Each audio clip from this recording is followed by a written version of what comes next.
Viaje no tempo com Leandro e a mim e tire do fundo do baú o seu melhor time de botão. Agora na Central 3.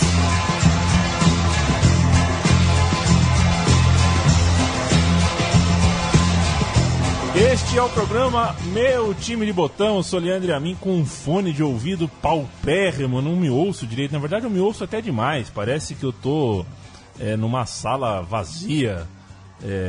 Aquele famoso eco. Eu tô muito inseguro sobre a minha voz. Então, se você que tá com um fone bom, Paulão, tá me ouvindo bem, eu confio. Tô te ouvindo bem, um abraço Leandro, um abraço pra quem segue Meu Time de Botão, um abraço pro meu primo Fernando, que ontem eu tava andando pela rua e chegou uma mensagem do Fernando: vão ter que refazer o programa. Falei, pô, só falta, tá 4-0 pro Atlético de Madrid, não deu. A gente tinha prometido que se o Atlético virasse pra cima do Real, a gente atualizava o podcast, né? Não era isso? Não deu. Então tá lá o podcast do Atlético de Madrid, Vicente Calderon, feitinho. E hoje a gente volta a falar de seleções e volta à Sudamérica. Um agradecimento especial à FIFA, que destruiu o sistema de eliminatórias para a Copa. Ela anunciou essa semana que deu 6 mais 1, né? No fim das contas, 7 vagas para a Conmebol. São 10 países, 7 vagas, e você praticamente termina com aquele drama nas eliminatórias. Acho que se ganhar as 5 primeiras está classificado. Exato, então vão ser 2 anos e meio de disputa de pontos corridos, todos contra todos, dando 7 vagas. E já que somos 4 braços aqui, um abraço também para a Conmebol, que está convidando Espanha e Portugal para a Copa América, né? Que é assim... Eu não sei o que eles acham das coisas, né? A gente reclama demais, mas assim, quer dar um gás na Copa América, vai chamar Espanha e Portugal. É brincadeira, né? Mas vamos seguindo. Essa história, a gente vai falar das eliminatórias da Copa do Mundo de 94. As eliminatórias para a Copa do Mundo de 1994, a Copa do Tetra. E essa história começa antes. Começa nas eliminatórias para a Copa de 90, em 3 de setembro de 1989, no duelo entre Brasil e Chile, no Maracanã. O caso da fogueteira, né? Tá no imaginário. A fogueteira é mais ou menos como o beijoqueiro, né? Todo mundo sabe que existe, mas nem todo mundo sabe exatamente quem é, o que fez. Né? A fogueteira era uma torcedora que soltou um foguete no gramado. Um desses sinalizadores soltou um foguete no gramado e o Rojas, goleiro do Chile, usou o foguete para fingir que foi...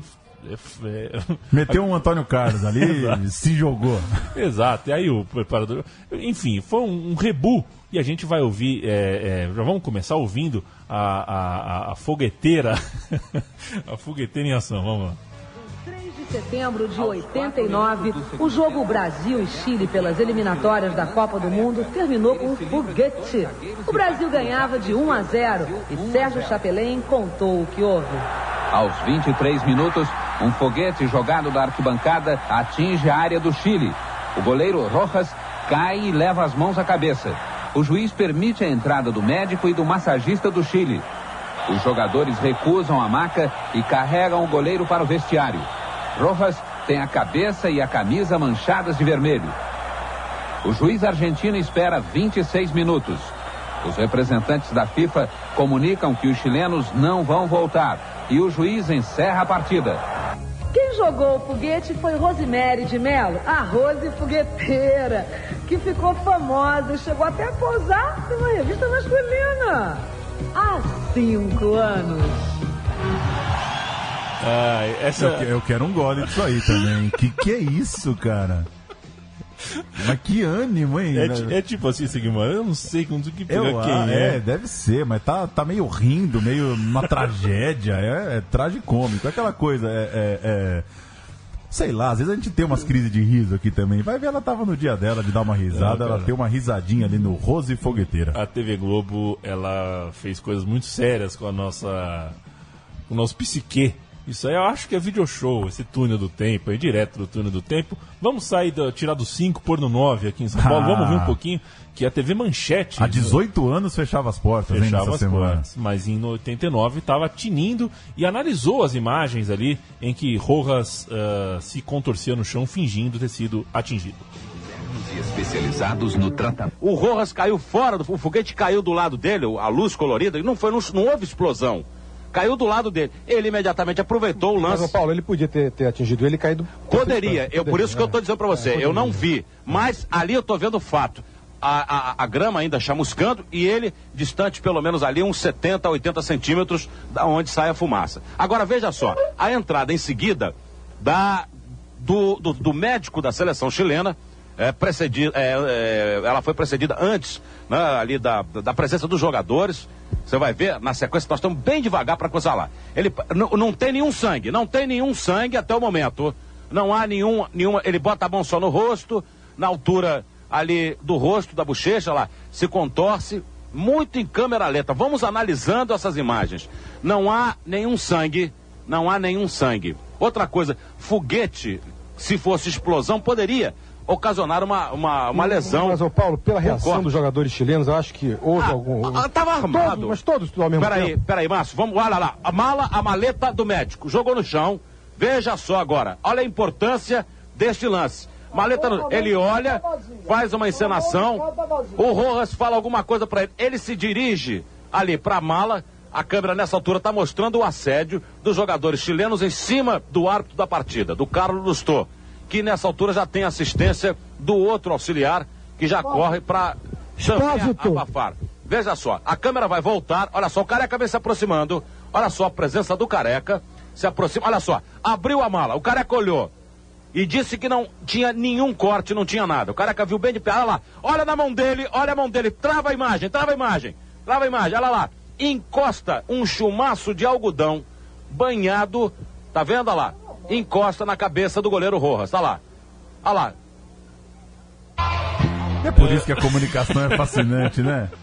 Você sai da risadinha e você vem pra essa seriedade em falar um chumaço de algodão.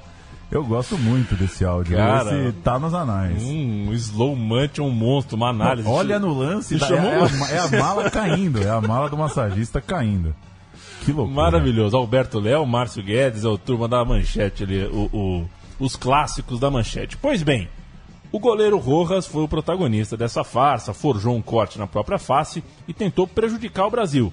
Como consequência, prejudicou o Chile, a seleção que se retirou do jogo, sustentando ali a ideia de que o foguete atingiu o goleiro de verdade, ficou fora da Copa de 94.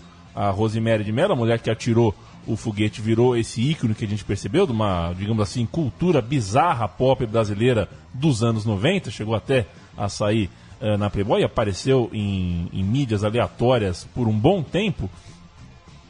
Mas o folclore à parte, o fato é que o Chile ficou fora da Copa de 94 por punição. Afinal de contas, foi uma farsa, foi uma mentira do goleiro Rojas, que por muito tempo trabalhou no São Paulo Futebol Clube, ficou aqui no Brasil por muito tempo. E um problemaço para a Conmebol, né, Paulo? Uma eliminatória que você tem 2 grupos de 5 bem definidos, mas saiu um. Você tem 9 times. Com 9 times você não faz tabela. Pois é. Só antes de falar da tabela, eu estava lembrando aqui. O Zamorano, em 94, jogava no Real Madrid. E eu fui checar o Salas. O Salas ainda era garoto, começando a carreira no futebol chileno. Mas perderam essa Copa, né? A dupla que ficou tão famosa depois podia ter jogado uma Copa antes daquela de 98. Mas enfim, 9 times para as eliminatórias da Copa. Um grupo de 5, um grupo de 4. E aí? 3 vagas diretas você tem para 2 grupos. O que a Conmebol definiu então? O grupo de 5 levaria 2 times para a Copa. O grupo de 4 levaria um time para a Copa e o outro ia para a repescagem. Então eram as famosas 3 vagas e meia, né? Sendo que o grupo do Brasil, com 5 equipes, era esse grupo que levaria 2 classificados ao Mundial dos Estados Unidos. Brasil, Uruguai, Bolívia, Equador e Venezuela. Esse era o grupo 2, é o grupo que a gente vai falar agora. De novo, Brasil, Uruguai, Bolívia, Equador e Venezuela. 18 de julho de 93 é a data onde a bola rola, faltando, portanto, menos de um ano para a Copa do Mundo. Uma competição bem mais enxuta, né? E num tempo muito mais compacto do que é atualmente. A competição começou com o Brasil indo até Guayaquil, no Equador. O Brasil enfrentou um duro time equatoriano, cujo craque era o meia Aguinaga. Atenção à escalação brasileira: Tafarel, Jorginho, Márcio Santos, Valber e Branco. Mauro Silva, Luiz Henrique, Zinho e Raí, Bebeto e Careca. Entrada no segundo tempo, Dunga e Evair, um time muito parecido com aquele que iria para a Copa do Mundo um ano depois. Mas, claro, sem Romário, como a gente vai ver ao longo da campanha. O Romário que era alvo, estava afastado por indisciplina. No mesmo dia já aparecia uma novidade no futebol sul-americano neste grupo. O outro jogo foi Venezuela 1, Bolívia 7. Que loucura. Loucura, né? 3 gols do Ervin Sanches, outros 4 do Luiz Ramalho e um encontro em La Paz contra o Brasil na semana seguinte pela segunda rodada. O Brasil iria para La Paz enfrentar uma Bolívia que meteu 7 na Venezuela. Brasil estreando com um empate e a Bolívia então metendo 7, e o Brasil encontrou uma viagem muito conturbada pela frente. Primeiro, o Parreira já estava sendo fritado. O Parreira já não era um nome que era tão querido pela torcida brasileira. E o Tele Santana já era uma ideia fixa aí por pelo menos boa parte dos torcedores. Entre a estreia nas eliminatórias e essa viagem para a Bolívia, Careca anunciou que não jogaria mais pela seleção brasileira. A diferença de dias entre os jogos, um é 18 de julho, um é 25 de julho.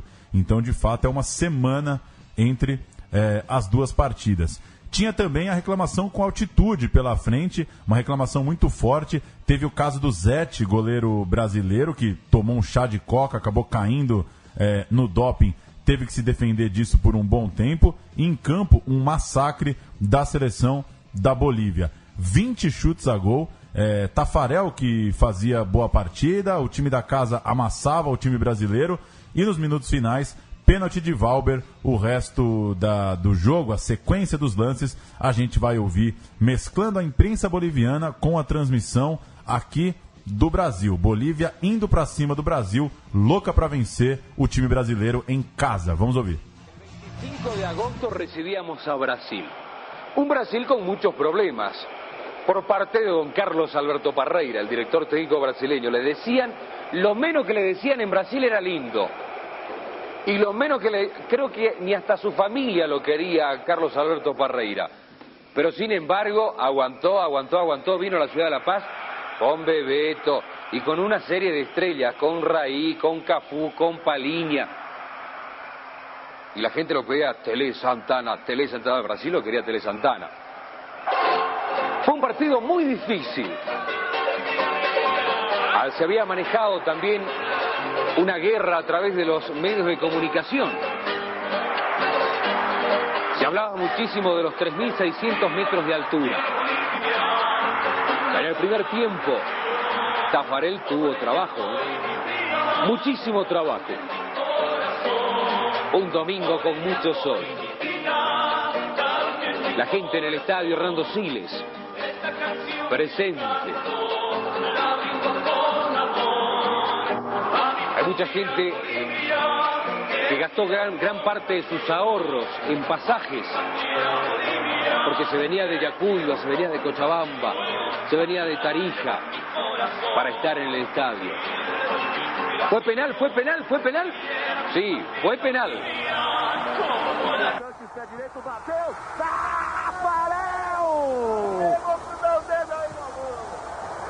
Tá o Pelé gritando no fundo. Tafarel, Tafarel, Tafarel. Por enquanto, segura uma invencibilidade histórica de 31 jogos em, vejam só, 40 anos de história de eliminatórias. Aí Jorginho lança pra frente e o trocou no chão. E vem contra-ataque boliviano. Haja perna agora para correr atrás. Echeverri bota na frente, Valber vai com ele, tenta o lance, ele tenta cavar mais uma. Valber fica assustado, cruzamento, Tafarel botou pra dentro.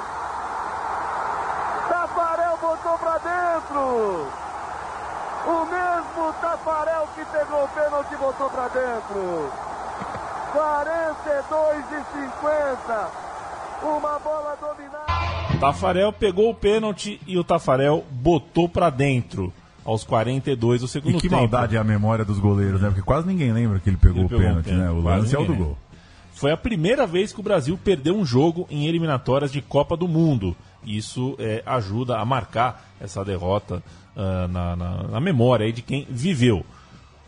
Como empatou no Equador, o Brasil em 2 jogos somava 1 ponto e por isso a pressão já se tornava quase insustentável, embora tenha sido sustentada. Os jornais do dia seguinte mostravam que o Brasil tinha 27% de passes errados, é um número absurdo, e criticava a nulidade de Raí em campo, dizendo que ele só deu 12 passes certos ao longo da partida. O Parreira, nos vestiários, falou que, abrindo aspas para ele, um time experiente como esse jamais poderia partir todo para o ataque aos 43 do segundo tempo. Quando perguntado sobre Luiz Henrique e Raí, os meias, ele disparou o seguinte: eles erraram muitos passes, foi a principal falha do time. Legal, Parreira, né, Paulo? Jogando aí a o bucha jogador toda para os jogadores. É o tipo de coisa que se ganha o vestiário. Se a gente seguindo aqui no arquivo do jornal, né, e vale destacar que foram 10 páginas de Folha de São Paulo repercutindo Bolívia 2, Brasil 0. Olha o que tem de interessante, por exemplo. Ministro do Trabalho quer a queda de Parreira. Que coisa, hein? Chico Anísio defende Palinha e Tafarel. Que loucura, hein, Chico Anísio? Brunoro culpa altitude. Seleção quase não chega ao hotel em La Paz. Luiz Henrique passa mal mesmo após o jogo. Uma infinidade de matérias, de suítes. Que legal, né? 10 páginas para cobrir um jogo da seleção brasileira. Por isso que eu ouvia tanta gente, por isso que dava espaço para tanta gente falar de um momento em que a seleção brasileira era bem relevante. E como você citou, eliminatórias curtas, né? Jogos em sequência. Não tinha muito tempo para você ficar esperando a recuperação do time. Por exemplo, para fechar essa segunda rodada, vitória do Uruguai. O Uruguai bateu a Venezuela na Venezuela por 1-0, vitória magra de visitante. Só pontuar que o Brasil teve dificuldade para chegar no hotel porque as ruas foram tomadas. Foi um carnaval fora de época em La Paz. A torcida boliviana festejou muito a vitória. O Uruguai venceu o outro jogo do grupo da Venezuela, o Uruguai que folgou na primeira rodada. E vamos falar um pouquinho do caminho uruguaio, que também não era exatamente tranquilo fora de campo. Em 1992, mais precisamente em 8 de outubro, houve uma greve de jogadores que era, na verdade, reflexo de uma crise institucional mais profunda e das mais pesadas, que envolviam, inclusive, uma situação tanto com as categorias, com as divisões menores do Uruguai, quanto uma relação estranha entre os jogadores uruguaios que atuavam fora do país, na Europa, com um certo empresariado da bola ali. Era um momento bem delicado do futebol uruguaio. A greve acabou um mês depois, durou 31 dias, em novembro de 92, mas as fraturas dessa greve continuaram, persistiram por mais algum tempo, e o Uruguai, que tinha um bom time, embora tivesse esses desfalques, esses jogadores que ficaram de fora porque atuavam o técnico, né, o Cubidia, tirou esses jogadores das convocações assim que ele assumiu em 91, e por causa disso o Uruguai ficou fora, inclusive da primeira, nem passou de fase na Copa América daquele ano. O time uruguaio, em ambiente caótico, seguia bem nos resultados, estava com estava competitivo na tabela, tanto é que venceu a Venezuela no primeiro jogo e deu trabalho daí em diante. Rodada 3, Venezuela 1, Brasil 5, Paulo Júnior. Lembrando que o turno para o Brasil inteiro visitante, né? O que dificulta muito, né? Você começar uma competição jogando 3 fora, mas finalmente o Brasil foi goleador, fez 5-1 na Venezuela, fora de casa, e conquistou uma mínima paz. O Careca retornou à seleção, o Elivelton foi titular ao lado dele e também do Bebeto no comando de ataque do Brasil. Palinha ficou no banco, mas saiu do banco para marcar um dos gols. E com o empate no outro jogo da rodada entre Uruguai e Equador, o Brasil empatou na segunda posição com a Celeste. E tome jogo sem parar, agosto inteiro, 3 rodadas então do turno. Agora, mais rodadas no mês de agosto. 4ª rodada, o Brasil folgou, lembrando, né? 5 times no grupo, então sempre um folgava. E a Bolívia bateu o Uruguai em La Paz por 3-1, disparou na liderança aquele bom time boliviano. Na semana seguinte, a Bolívia também venceria o Equador por 1-0 e no dia 22 de agosto faria outros 7 na Venezuela. Que loucura, hein? Mais 7. 100% de aproveitamento. Tudo bem, gastou todos os jogos em casa, já não tinha mais jogo em casa nenhum para cumprir.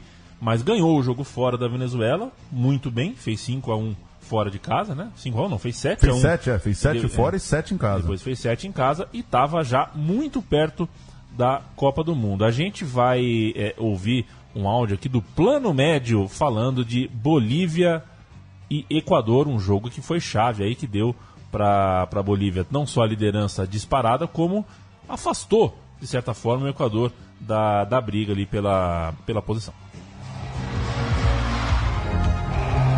El país esperaba este momento. Nuestro cuarto partido. Ecuador al frente. Un estadio otra vez colmado y con un ambiente pleno de fiesta. El país vibraba con la selección. El himno nacional entonado con orgullo por 40.000 almas en el estadio de Miraflores. Marco Sandi. Miguel Ángel Rimba. Abierto por la derecha, por el medio Sánchez. Va Erwin. Aguinaga lo persigue. Ramallo que recoge. Sánchez. El disparo, pero ya mordido, apretado. Intenta Bolivia por la vía de Erwin Sánchez. Otra vez. Va Erwin, apodado Platini. Por el medio. Echeverri. Marco. El disparo cruzado sobre la portería de Jacinto Espinosa. Luis Héctor Cristaldo. Ahora Echeverri. Y quien toca la pelota, el mago del balón, José Milton Melgar. Sánchez, al travesaño, atención, peligro, gol. Ramallo, la pelota rebotó en el travesaño y Ramallo oportuno, antes que arquero y la defensa, William Ramallo para el gol boliviano. Bolivia 1, Ecuador. Bolívia, que enfrentou o Equador com Truco, Sandi, Rimba, Quinteiros, Borja, Melgar, Cristaldo, Echeverri, Ramallo, Erwin Sanches e Valdivieso. O técnico era o espanhol Javier Ascargorta. Só o Sanches, que jogava no Boa Vista de Portugal, era quem trabalhava na Europa, era quem estava na Europa. O resto era tudo um elenco aqui atuando no futebol sul-americano. O Echeverri, que era do Albacete da Espanha, veio jogar no Colo-Colo em 93 e contribui para o amor do boliviano por esse time justamente o fato de mais de metade do elenco atuar em terras bolivianas. Fato pouco provável hoje em dia, né? Difícil um time sul-americano ter sucesso com tanta gente aqui no futebol local. E a Bolívia colocava Brasil e Uruguai disputando uma vaga, né? Se a Bolívia dispara, Brasil e Uruguai ficavam ali pressionados, vendo um rival do grupo jogar muito bem e conquistar os pontos. Então, começou cedo a pressão que já ia culminar naquele jogo decisivo e inesquecível no Maracanã. A disparada da Bolívia incomodava ambas as seleções, tanto o Brasil quanto o Uruguai. É por isso que já o jogo do turno, o último jogo do turno em Montevidéu, era tão importante e já teve status decisivo. E esse jogo em Montevidéu com status decisivo foi 1-1. O Raí marcou aos 28 do primeiro tempo para o Brasil, num escanteio pela esquerda que ele concluiu, e o Fonseca, no finzinho, aos 35 da etapa final, empatou para o Uruguai. O Uruguai que alinhou com Siboldi, Sanches, Canapque, Sanguinetti, Cabreira, Ostolaz, Aguilera, Moran, Rubens Sousa, Francescoli e Fonseca. O Brasil é seu. Tafarel, Jorginho, Ricardo Rocha, Márcio Santos e Branco, Dunga, Mauro Silva, Zinho, Raí, Bebeto e Miller. Já é praticamente o time da Copa, um time com uma cara muito mais parecida com o que ia ficar famoso e conhecido em 94. E voa Osmar Santos, narra Uruguai e Brasil. Osmar Santos, infelizmente, uma das últimas narrações de Osmar Santos. Vamos lá. Escanteio pela esquerda, pressão do time brasileiro, 28-0-1-0. Agora é Bebeto pela ponta esquerda, autorizado para a batida de escanteio. Autorizado, Pimba na gorduchinha, levantou para a fechada para o gol! Brasil!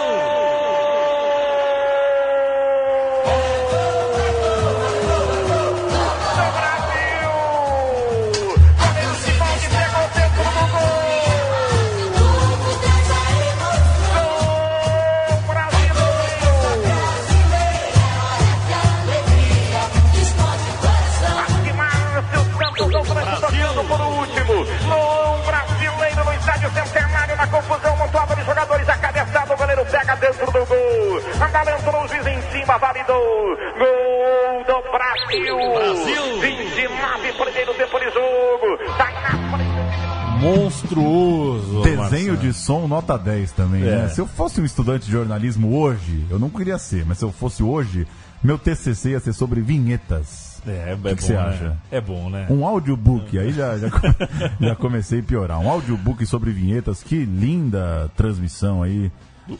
Rádio Globo. Santos, Rádio Globo. Manchete da Folha de São Paulo após Uruguai 1, Brasil 1. Brasil usa violência para empatar e tem 33% de chance de ir à Copa. Essa narrativa de que são os uruguaios que batem foi subvertida pela Folha. Tá aí, Brasil usa violência. O jornal mas já tem uma folhada ali, né? Os já, 33%, claro. Né? Isso, o jornal sempre trouxe esse lado científico, né? Matemático do futebol. O jornal também pegou aspas sobre o jogo de Didi, Zizinho, Zezé Moreira, Magic Paula, Clodoaldo e Chicão. Todos eles críticos ao nível do futebol jogado pela seleção do Parreira. Parreira que qualificou a atuação contra o Uruguai de futebol de macheza, seja lá o que isso signifique. Empatados com 4 pontos, começavam o retorno, tanto o Brasil quanto o Uruguai olhando a chance de classificação, mas nenhum dos dois na zona de classificação. Quem ficou com 4 pontos, mas melhor saldo, foi justamente o Equador. O Equador, também com 4 pontos, estava em segundo colocado na hora do fim do primeiro turno. Primeiro jogo do retorno, Brasil e Equador no Morumbi. Era por isso que esse jogo era bastante importante. Lembrando que o Brasil então jogou as 4 fora, agora teria 4 em casa. Jogo em São Paulo, no Morumbi, Brasil e Equador, 2-0 para o Brasil, tranquilo, gols de Bebeto e Dunga. Mesmo em casa, o Parreira não abriu mão dos criticados 2 volantes e o Dunga meio que calou a boca da crítica a partir daquele momento. O outro jogo do grupo foi o Bolívia 7, Venezuela 0, que a gente já citou. E o Uruguai, então, folgou nessa rodada em que o Brasil jogou no Morumbi. Ou seja, Brasil se isolou no segundo lugar com 6 pontos. Bolívia líder, Brasil com 6, passando Equador e passando Uruguai. E chega o dia de Brasil e Bolívia em Recife, o dia que a seleção de Parreira teve trégua e encontrou o caminho das vitórias. O jogo relatado, em qualquer especial que você for ver de Copa de 94, qualquer história do Tetra, todo mundo vai falar que esse jogo em Recife é o ponto de virada. Brasil e Bolívia no Nordeste. Enquanto isso, o Uruguai fazia 4-0 na Venezuela. E o saldo era muito importante, né? Grupo muito embolado. Torneio eliminatória de tiro curto. O saldo, claro, era bastante importante. E o Brasil pegava a sensação do grupo com Tafarel, Jorginho, Ricardo Rocha, Ricardo Gomes e Branco. Mauro Silva, Dunga, Raizinho, Miller, Bebeto. E o jogo teve 5 gols no primeiro tempo. A gente vai ouvir o material da Globo, né? Desse jogo do Brasil em Recife. O material, a chegada, o trem, no hotel, dá para perceber que loucura que foi a estadia do Brasil em Recife. 1993, aeroporto dos Guararapes. Quanta torcida! Parecia que o Brasil era campeão do mundo, mas nem tinha se classificado para a Copa ainda. Os ídolos daquela época eram outros. Miller, Bebeto, de Raí, Cafu. Se hoje existem as Neymarzetes, a Tietagem tinha outro alvo 19 anos atrás. Tudo aqui pro jogo de domingo e sentindo esse clima maravilhoso aqui de Recife. Raí não foi o único que sofreu com o assédio. O carinho da torcida pernambucana sufocou todos os jogadores. Em plena madrugada, seguiram o ônibus da seleção. No dia seguinte, na frente do hotel, não teve refresco. Dias de histeria. Estamos na nossa casa, torcida a nosso favor e acho que tudo favorece a nós. A seleção estava no Recife para enfrentar a Bolívia pelas eliminatórias para a Copa de 94. A campanha era irregular e a equipe andava meio desacreditada. Por isso a euforia surpreendeu. Para o treino da seleção, a CBF mandou abrir os portões do estádio. Para o jogo de amanhã, foram vendidos 69 mil ingressos. No dia do jogo, rolou vigília na porta do hotel até a saída da delegação. Nós temos a certeza absoluta, o Brasil não vai decepcionar essa torcida que veio assim de maneira tão receptiva nos receber desde o primeiro momento. Certeza absoluta, né, Parreira? Tá bom. Mas, de fato, não decepcionou. Foi uma loucura, um 6-0, Mara 6-0 ou 6-1? Foi 6-0, né? Foi 6-0. Uma loucura que também marcou também a primeira vez que o Brasil entrou em campo de mãos dadas. Aquela imagem fofucha da seleção entrando de mão dada em campo. Ainda... Fundamental detalhe, as mãos dadas. Fundamental detalhe. Ainda nesse alto astral provocado pela estadia em Recife, o Brasil, em BH, no Mineirão, fez 4-0 na Venezuela, com um ataque reserva, Valdeir e Evair. Essa é a trivia das trivias. Nossa, essa é uma triviaça. Quais são os dois jogadores que terminam com IR que fizeram um jogo no Mineirão? Que loucura. E o Brasil, mesmo ganhando por 4-0, conseguiu sim ser vaiado pela torcida. O que mostra que não tem paz mesmo, né? Acho que por isso que esse jogo do Recife acho que é tão lembrado, né? Que acho que nunca um jogador de seleção brasileira teve uma semana tão tranquila quanto aquela. O jogo ficou naquela letargia, né? Já estava definido, mas ainda no apito final estava longe de chegar. A torcida vaiou porque queria mais ação, queria um Brasil buscando o 5º, 6º e o 7º gols. Os mineiros, portanto, não perdoaram. Antes do jogo até pediram o nome do Tele Santana. E o Alberto Helena Júnior cravou na sua coluna do dia seguinte que esperávamos mais contra um time tão fraco, ou seja, nenhum 4-0 realmente satisfez. O Tele Santana chamou a torcida depois do jogo de irracional. Falou, vocês são uns irracionais por criticarem elegante, 4-0. Não, super elegante, o clima estava bom.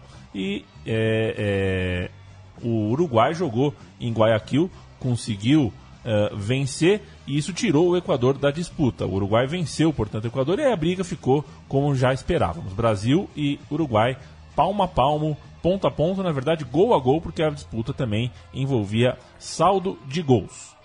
Brasil folgou na penúltima rodada e o Uruguai bateu a Bolívia. Olha lá, então, se o Brasil bateu a Bolívia, o Uruguai também venceu no sufoco, jogo crucial para o Uruguai, com 10 homens em campo, com gol de pênalti polêmico, um daqueles jogos em que o Uruguai se vira para conseguir se manter vivo numa competição. Com empate triplo em pontos, Brasil e Uruguai se pegavam. A Bolívia, enquanto isso, só precisava empatar no Equador, já que Brasil e Uruguai, um mataria o outro, e com mais saldo a Bolívia tinha essa vantagem. O Brasil, com mais saldo que o Uruguai, jogava, portanto, pelo empate no jogo decisivo, histórico e famoso no Maracanã.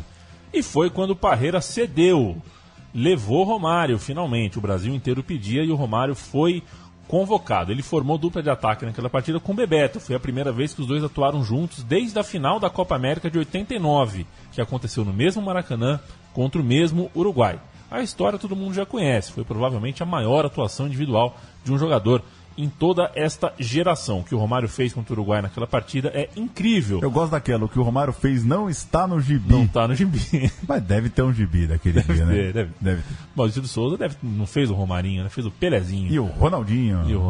Agora essa é boa, viu, Paulo? Os relatos da Folha no dia do jogo, né?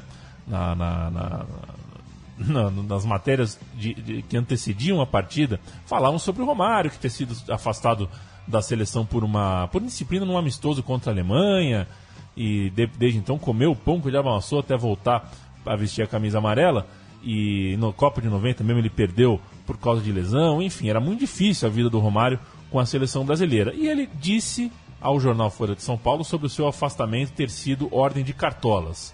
Não sei, eu sou autêntico, não sou, nunca fui e nunca serei político. Romário, te pegamos no pulo, Romário. Não é difícil, né? É claro que é uma fala em outro contexto, né? Mas a lembrança é boa. A lembrança é boa e a reportagem da Globo, ligeirinha aqui, que a gente vai pôr também. Vamos lá. 1993. Há muito tempo, tantos não clamavam tanto por uma só pessoa. Chegou, aquele que mais faltava.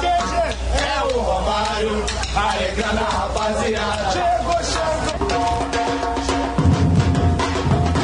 Aeroporto do Rio, recepção calorosa, timbalada, o ritmo da hora.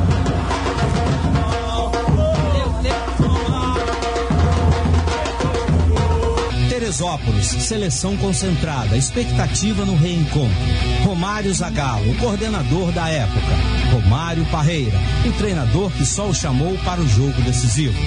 Expectativa no treino. Romário Bebeto, Romário Gol, dupla infernal.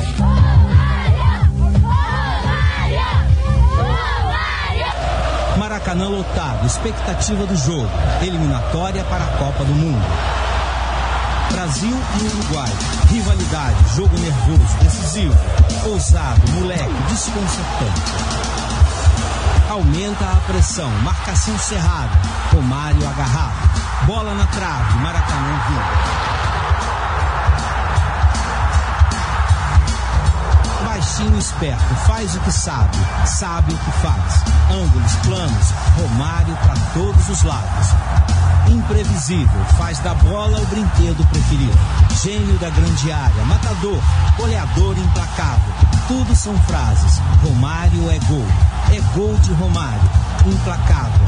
Ao talento a gente se rende. Brasil classificado 2, Uruguai 0. Missão cumprida. Uma matéria a lá feijoada, nada acontece, né? Que coisa, tome enteres, né? Porque é uma palavra, tá. Uma palavra, tá.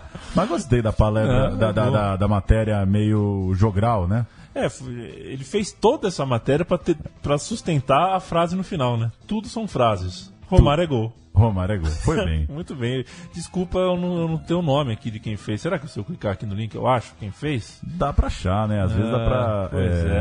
Eu confesso que eu não fiz aquele exercício de tentar adivinhar a voz, mas gostei do texto. Mas mandou bem. Brasil 2, Uruguai 0. Gols de Romário aos 32 e 42 no segundo tempo. O Romário leva o Brasil à Copa do Mundo e a manchete...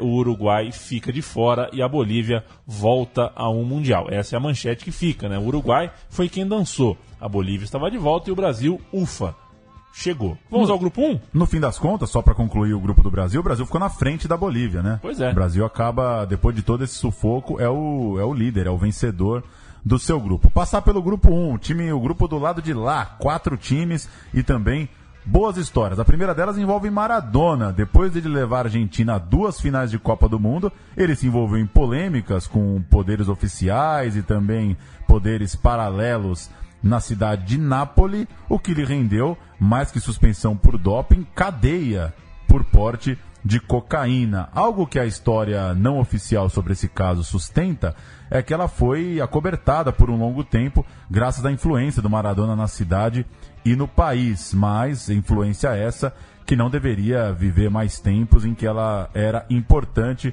de ser preservada. Assim, o Maradona acabou perdendo os padrinhos poderosos que os protegiam lá na Itália e começou a sua saga para tentar recuperar a carreira e chegar em condições de jogar na Copa do Mundo.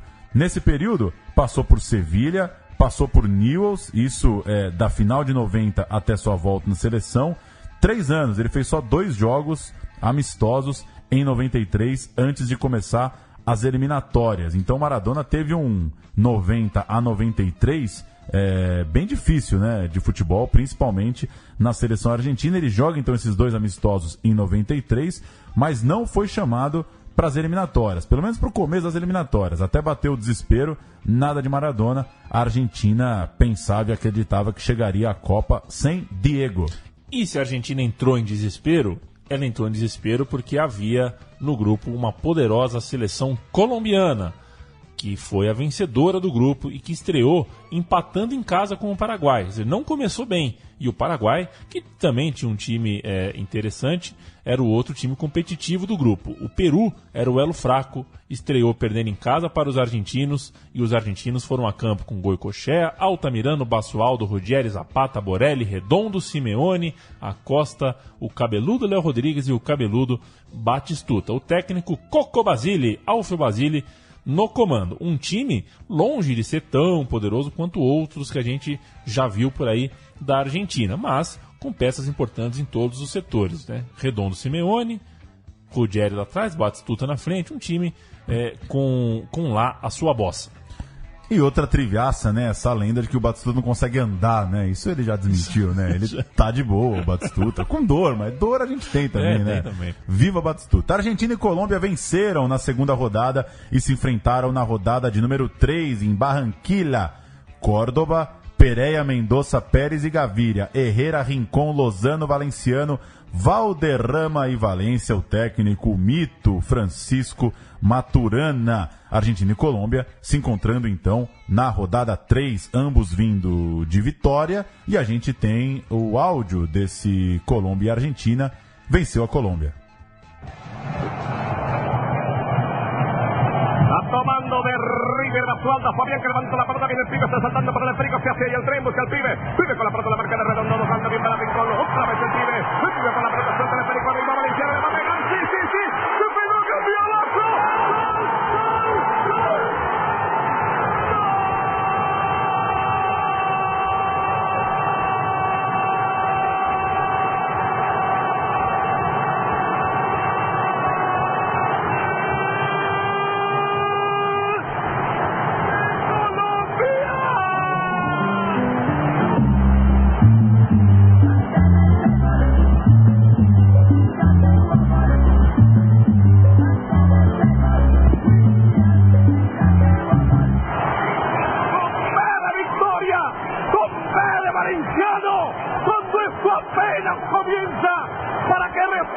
Acabando un invicto de 33 fechas, se sacude Colombia, supera y se sacude, tiembla este estadio.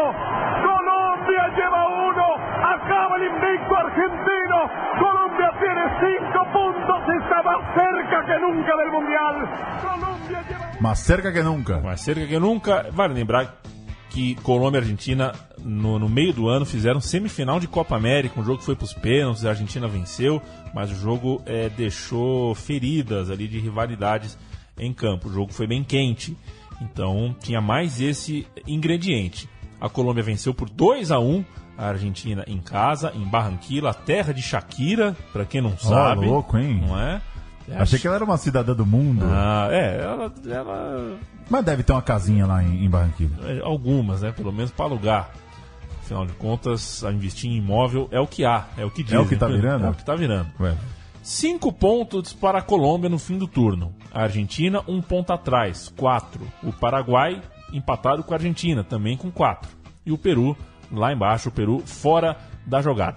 A Argentina tendo 3 jogos em casa para fazer, assim como o Brasil fez o turno todo fora de casa e o retorno todo em casa. E gente assim... boa, né? A tabela da Conmebol, gente né? Boa, gente boa demais. Começa na crise, manda o técnico embora, estoura tudo e depois joga em casa. Vamos de retorno. Paraguai 1, Colômbia 1 foi como a gente começou o retorno. E um placar que foi comemorado, claro, pela Argentina, porque colocou 2 times que poderiam ultrapassá-la. Nenhum dos 2 ultrapassou, os 2 empataram em pontos. E a Argentina bateu o Peru, era esperado bater o Peru em casa com gols de Batistuta e Medina Bella, e assim abriu 2 pontos de ambos. A Argentina, não, eu tô confundindo tudo, né? A Argentina foi para 6. Isso. Empatou com a o Vitória dava 2 pontos com a Colômbia. Então esquece tudo que eu falei. A Colômbia empatou com o Paraguai, foi para 6. A Argentina ganhou do Peru, foi para 6 também. E o Paraguai ficou com 5. Portanto, o grupo, faltando 2 rodadas, estava 6, 6, 5. Correto? Correto. Então, continuando.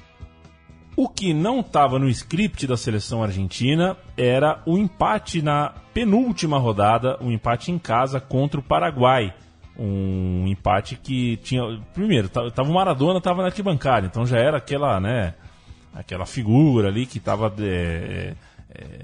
querendo estar em campo. Meio torcendo, meio zicando. Exato, aquela coisa meio difícil. Eu nunca vi o Maradona, nunca conversei com ele, mas consigo imaginar ele sendo um cara capaz de torcer e zicar ao mesmo tempo.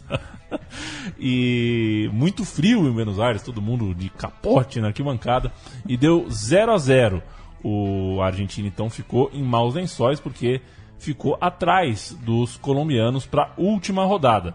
Uma semana infernal na Argentina. Seria preciso vencer a seleção da Colômbia em casa para carimbar o passaporte. Mas o que aconteceu? Uma semana infernal na Argentina, como não poderia ser diferente. A Argentina precisava vencer a Colômbia para carimbar o passaporte para a Copa do Mundo. O que aconteceu foi o maior massacre que o estádio Monumental de Núñez já viu a seleção sofrer.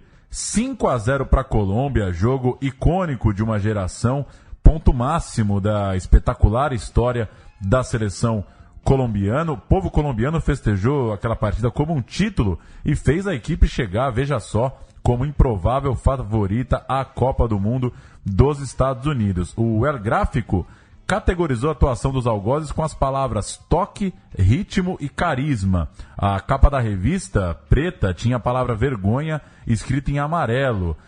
E dado o tamanho da goleada sofrida, a Argentina ficou muito perto, inclusive, de sair da repescagem, porque o Paraguai empatou com o Peru em jogo que é lamentado para sempre naquele país. Se o Paraguai tivesse vencido o Peru, a vitória deixaria o Paraguai alcançando a Argentina e seria inacreditável. Foi o único ponto que o Peru conseguiu nas eliminatórias. Esse ponto que o Peru conseguiu nas eliminatórias salvou a Argentina. Quase a goleada não vira uma catástrofe dupla, né? Já não é fácil levar 5-0 em casa tendo a repescagem. Imagina se aquele 5-0 tira a Argentina da Copa do Mundo de uma vez. E claro, do outro lado, nem precisa falar, a Colômbia foi recebida no aeroporto com cenas espetaculares. O maior jogo da história da seleção colombiana, né? Não poderia ser menos. E eles, como muita gente acabou conhecendo agora, né, Leandro? São bons de festa, né? Colombiano sabe muito bem fazer festa. A gente tem um trechinho disso? Tem um trechinho da volta dos colombianos, a chegada no aeroporto. Foi uma farra e tanto. Y momentos como este son un paliativo para la situación difícil que padece nuestro país y que con acontecimientos como estos da señales de superación y de querer sobresalir en el concierto internacional.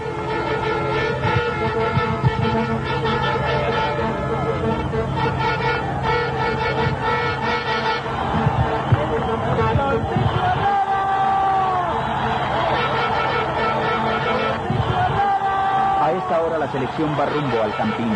Allí la espera la ovación de 50.000 espectadores que presenciarán la entrega de la Gran Cruz de Boyacá, reservada a los mejores hombres de Colombia. De occidente a oriente, en Bogotá avanza la caravana por la que...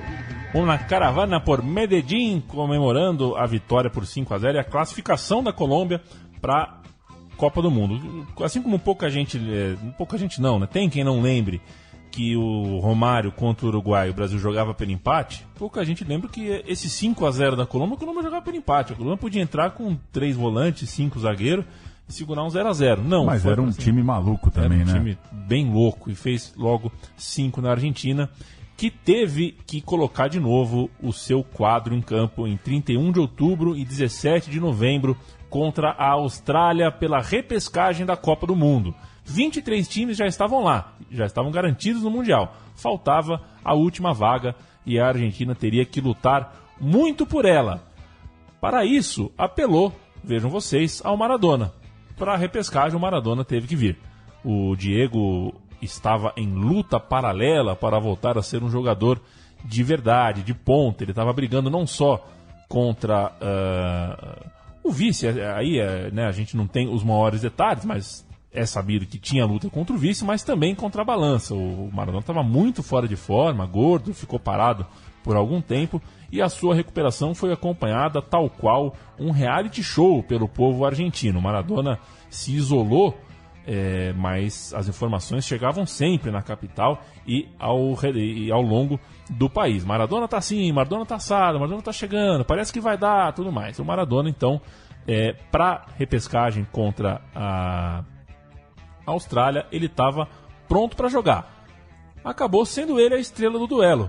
Não o melhor em campo, mas a estrela, né? O cara que todo mundo lembra que estava em campo, que a torcida canta depois da partida. E após o 1-1 no jogo lá do outro lado do mundo, em Buenos Aires, a partida foi 1-0, gol de Batistuta. O gol a gente ouve agora.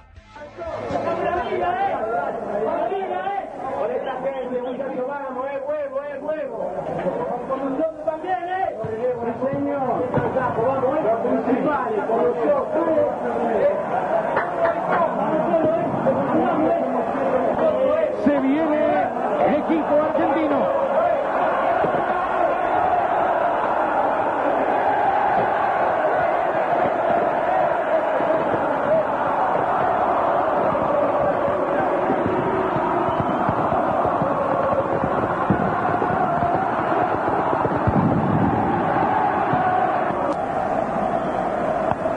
Los 11 que arrancarán el partido, los mismos que anticipamos en fútbol de primera el domingo. Allí están los australianos.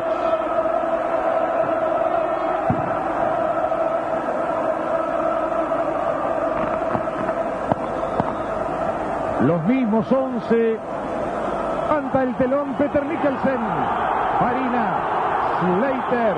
No se han dado cuenta en el banco argentino todavía. Redondo. Bien, Fernandito. Allí va Redondo. Aquí está Perico. Se viene Batistuta. Tras él está Tobín. Balbo está en el área. Este es Batistuta.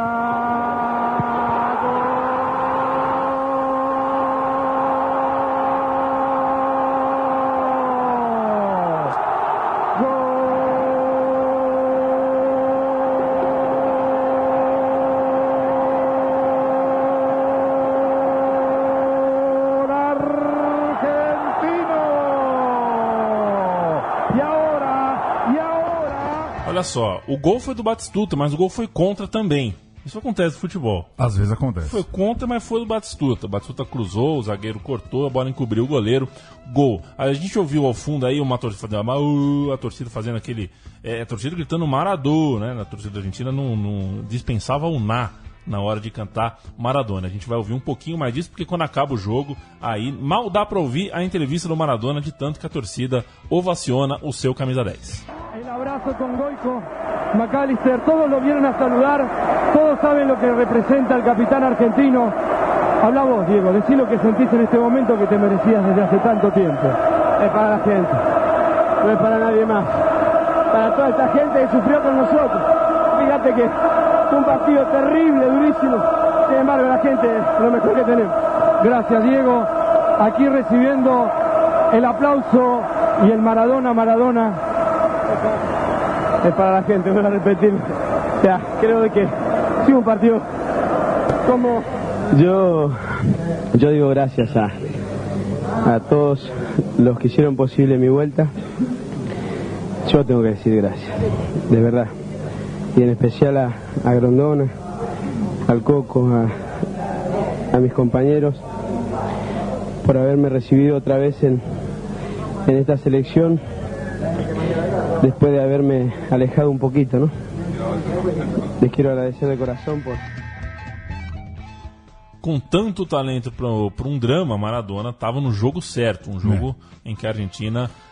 E se poupou de estar no atropelamento do Monumental de Nunes também, né? Exato. A Argentina esteve na repescagem, passou por ela, mas fez o que era preciso, apertadinho, conseguiu chegar na Copa. O último jogo, contra a Austrália, ela alinhou com Goicoechea, Vázquez, Ruggeri, Chamou, McAllister, Redondo, Simeone, Pérez, Maradona, Balbo, Batistuta. Esse é um 11, né? Respeitável. De botão. Pronto, 4 sul-americanos no Mundial. A Bolívia de Echeverri, a Colômbia de Valderrama e companhia, o Brasil de Romário, chamado às pressas para decidir o jogo final, e a Argentina de Diego Maradona. A essa altura, dá para falar ainda uma dúvida, né? Não dava muito para saber como que o Maradona ia chegar na Copa do Mundo de 6, 7 meses depois daquilo. Uma disputa eliminatória com menos jogos do que a gente tem hoje em dia, num espaço de tempo muito mais curto e com particularidades que quase custaram caro aos dois maiores times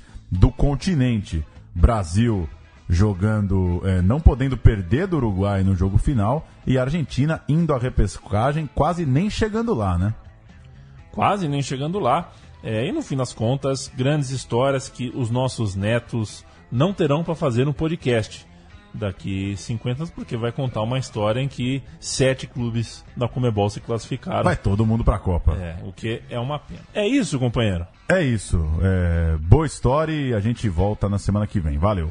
Valeu. O programa Meu Time de Botão toda semana chega com um time novo e a gente aceita tanto as críticas quanto os elogios, mas principalmente as sugestões. Se você quer que a gente fale de algum time, alguma época, algum recorte da história do futebol, dê o desafio e a sugestão para nós. Gostamos muito de fazer estas pesquisas. Grande abraço. Valeu, abraço.